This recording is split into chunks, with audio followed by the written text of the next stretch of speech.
Jadi banyak banget yang menanyakan, bisakah semua mikroorganisme pabrikan itu dilakukan aktivasi?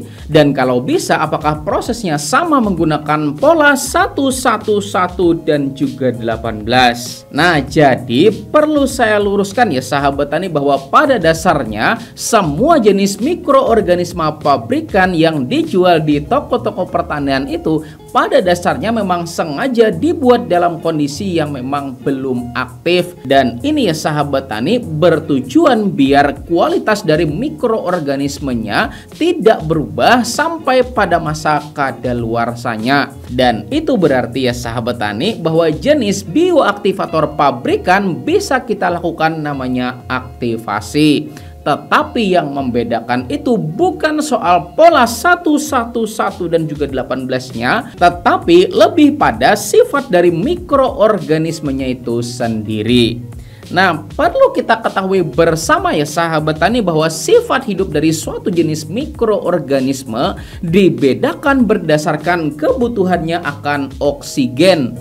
Di mana ya sahabat tani, ada loh yang namanya mikroorganismenya itu aerob. Artinya ya sahabat tani, dalam pertumbuhannya itu memerlukan keberadaan oksigen. Lalu yang kedua ya sahabat tani adalah mikroorganisme anaerob fakultatif. Nah, jenis ini tuh ya sahabat tani fleksibel gitu kan.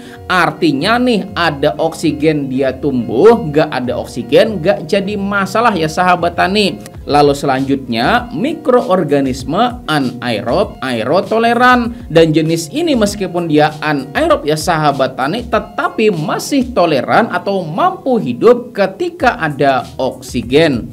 Kemudian jenis anaerob obligat, di mana jenis mikroba ini memiliki tingkat toleransi yang rendah terhadap oksigen.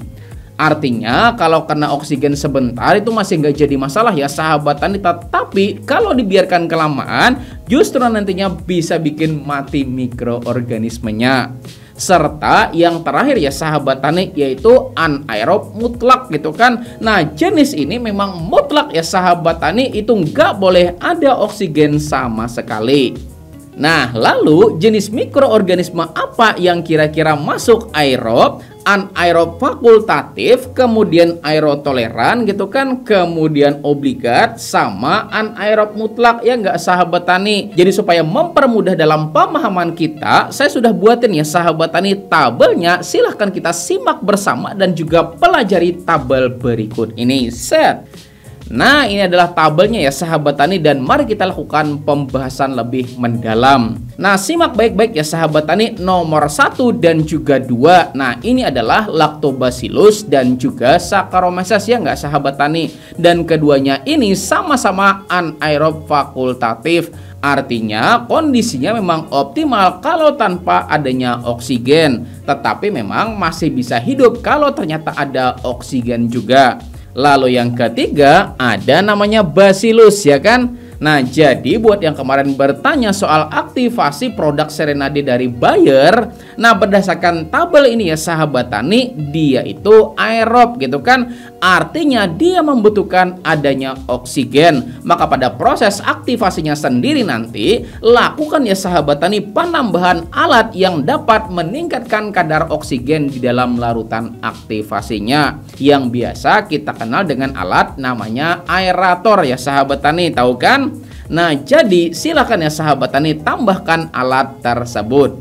Kemudian lanjut yang keempat ada Pseudomonas ya sahabat tani, juga sama dia aerob. Lalu yang kelima dan juga keenam Trichoderma dan juga Gliocladium, termasuk anaerob fakultatif ya sahabat tani. Maka dalam proses aktivasinya juga mirip-mirip dengan proses aktivasi dari IM4. Kemudian ada Azotobacter sama Rhizobium ya sahabat tani, dan keduanya ini berperan dalam penambatan nitrogen, dan berdasarkan kebutuhan akan oksigennya maka keduanya ini tuh masuk dalam kategori aerob.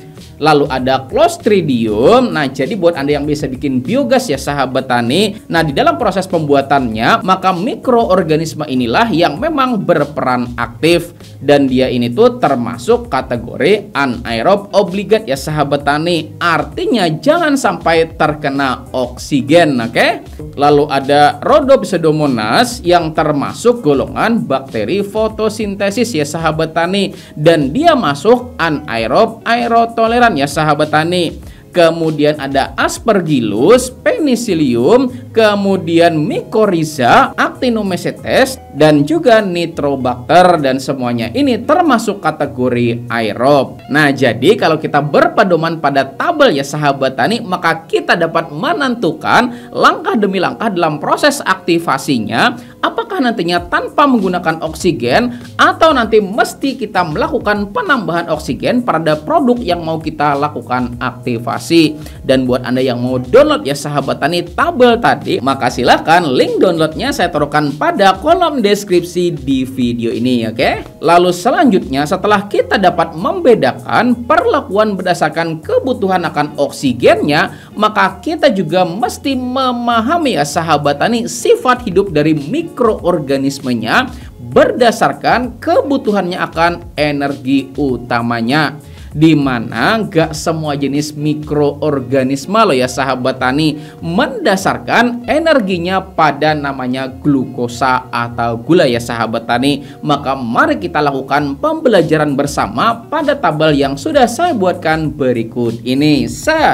Nah, ini adalah tabel mikroorganisme ya sahabat tani berdasarkan energi utamanya. Dan kita mulai langsung dari nomor 1 dan juga 2, yaitu Lactobacillus dan juga Saccharomyces. Sumber energi utamanya adalah glukosa, dan contoh sumber energinya bisa dari buah-buahan, molase, dan lain sebagainya ya sahabat tani. Kemudian Bacillus, sumber energi utamanya adalah karbon organik, dan contoh karbon organiknya seperti sisa tanaman dan juga kompos. Makanya kemarin ada yang tanya gitu kan, ngaktifasi mikroorganisme merek Arasi ya sahabat tani, dimana kan Arasi itu kandungannya adalah Bacillus ya nggak sahabat tani. Maka saya menyarankan tambahkan juga ya sahabat tani cacahan atau blenderan dari bonggol pisang.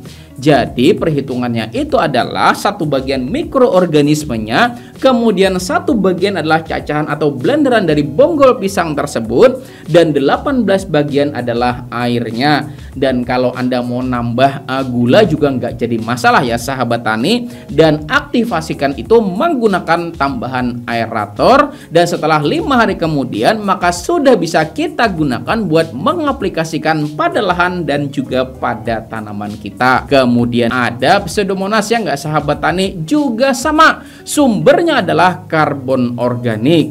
Kemudian ada Trichoderma dan juga Gliocladium. Nah, bisa kompos ya sahabat tani, jerami, atau bahkan sumber karbohidrat rumah tangga itu juga bisa loh ya sahabat tani. Kemudian yang ketujuh ada Azotobacter, sumber energinya juga karbon organik ya sahabat tani, dan contohnya sisa akar tanaman ya sahabat tani. Kemudian Clostridium, nah ini starter dalam pembuatan biogas ya sahabat tani. Sudah pasti sumber energi utamanya adalah senyawa organik seperti gohe atau kotoran hewan ya sahabat tani. Kemudian Rhodopseudomonas, nah sumber energinya adalah sinar matahari. Kemudian kita langsung lompat pada nomor 13, yaitu Mycorrhiza, sumber energinya adalah akar tanaman. Jadi buat yang mau mengaktifasi Mycorrhiza, maka silakan tambahkan bagian perakaran tanaman dalam proses aktivasinya. Dan yang terakhir ada Nitrobacter ya sahabat tani. Nah sumber energinya adalah nitrit, dan terus buat Nitrobacter ini ya sahabat tani, nitrit itu didapat dengan perubahan amonium oleh suatu mikroorganisme namanya Nitrosomonas. Baru ya sahabat tani setelah jadi nitrit digunakan kembali oleh Nitrobacter buat mengubahnya menjadi nitrat. Artinya ya sahabat tani, terkhusus buat Nitrobacter ya sahabat tani, Anda juga mesti menambahkan suatu mikroorganisme juga namanya Nitrosomonas dalam proses aktivasinya, oke? Nah, jadi sudah pada paham belum? Maka kalau Anda mau mengaktifasi macam kayak EM4 ya sahabat tani atau mikroba lain yang kandungannya adalah Lactobacillus dan juga Saccharomyces, maka silahkan ya sahabat tani tambahkan gula atau jenis karbohidrat yang memang tinggi kandungan gulanya. Kemudian kalau mau mengaktifasi Trichoderma bisa pakai kentang atau nasi panas juga nggak jadi masalah ya sahabat tani. Atau kalau mau langsung disiramkan pada kompos atau jerami juga nggak jadi masalah ya sahabat tani. Siapa tahu gitu kan Anda di lahan habis panen punya jerami nggak kepake ya sahabat tani, maka langsung aja siramkan atau semburkan ke sana ya sahabat tani. Kemudian kalau Anda misalnya mau mengaktifasi yang ada kandungan basilusnya, maka silakan ya sahabat tani tambahkan namanya asam humat atau bisa juga pakai kompos atau cacahan bonggol pisang juga boleh ya sahabat tani. Maka di sini pada intinya adalah kita lakukan penyesuaian ya sahabat tani.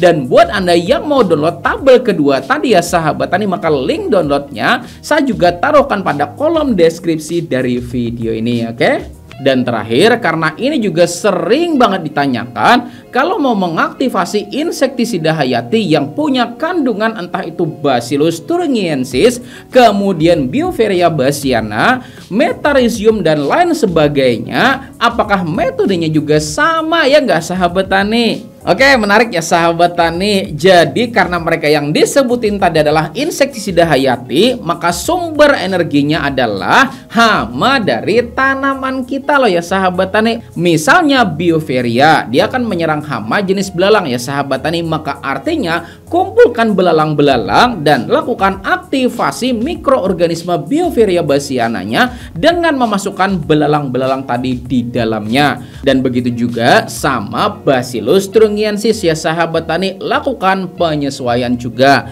Kemudian Metarhizium dan lain sebagainya, nah lakukan penyesuaian juga ya sahabat tani. Dan buat teman-teman semua yang kepengen melihat lebih detailnya, maka silakan simak baik-baik ya sahabat tani dan pelajari pada tabel berikut ini.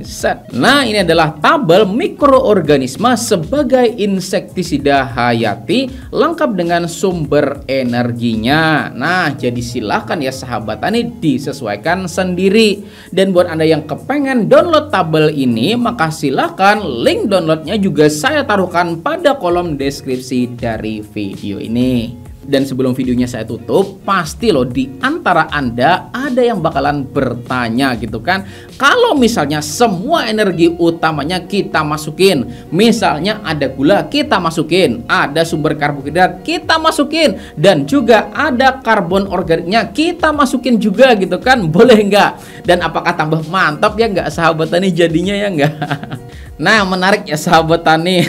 Jadi kalau Anda masukin semua, ada gula kita masukin gitu kan, kemudian ada sumber karbohidrat kita masukin, kemudian ada karbon organik kita masukin, bahkan ada asam humat kita masukin juga ya sahabat tani. Maka itu kita sebut dengan istilah katalis pembenah tanah ya sahabat tani. Dan silahkan tutorial pembuatannya silahkan tonton pada video yang ini ya sahabat tani, oke? Jadi sekian dulu ya sahabat tani, mudah-mudahan dengan adanya video ini Anda jadi lebih paham lagi dalam proses aktivasi dari mikroorganisme, sehingga ya sahabat tani mikroorganismenya jadi jauh lebih efektif lagi kita gunakan dan juga lebih optimal lagi khasiatnya ya sahabat tani.